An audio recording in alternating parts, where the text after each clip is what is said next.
திருப்பாடல் 30. ஆண்டவரே, உம்மை ஏத்தி புகழ்வேன். ஏனெனில் நீர் என்னை கைதூக்கி விட்டீர். என்னை கண்டு என் பகைவர் மகிழ நீர் விடவில்லை. என் கடவுளாகிய ஆண்டவரே, உம்மிடம் உதவி வேண்டினேன். என்னை நீர் குணப்படுத்துவீர். ஆண்டவரே, நீர் என்னை பாதாளத்திலிருந்து ஏறி வரச் செய்தீர். சாவு குழியில் இறங்கிய எனது உயிரை காத்தீர். இறையன்பரே, ஆண்டவரை புகழ்ந்து பாடுங்கள். தூயவராம் அவரை நினைந்து நன்றி கூறுங்கள். அவரது சினம் ஒரு நொடி பொழுதுதான் இருக்கும். அவரது கருணையோ வாழ்நாள் முழுதும் நீடிக்கும்.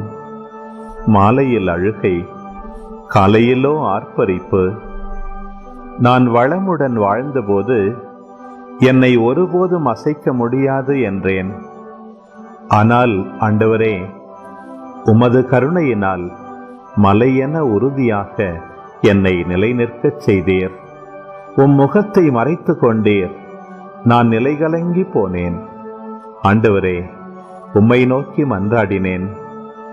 என் தலைவரிடம் எனக்கு இறங்குமாறு வேண்டினேன். நான் சாவதால், படுகொழிக்கு போவதால் உமக்கு என்ன பயன்? புழுதியால் உம்மை புகழ முடியுமா? உமது வாக்கு பிறழாமையை அறிவிக்க இயலுமா? ஆண்டவரே, எனக்கு செவிசாயும். என் மீது இறங்கும். ஆண்டவரே, எனக்கு துணையாயிரும். நீர் என் புலம்பலை களி நடனமாக மாற்றிவிட்டீர். என் சாக்கு துணியை களைந்துவிட்டு என்னை மகிழ்ச்சியால் உடுத்தினீர்.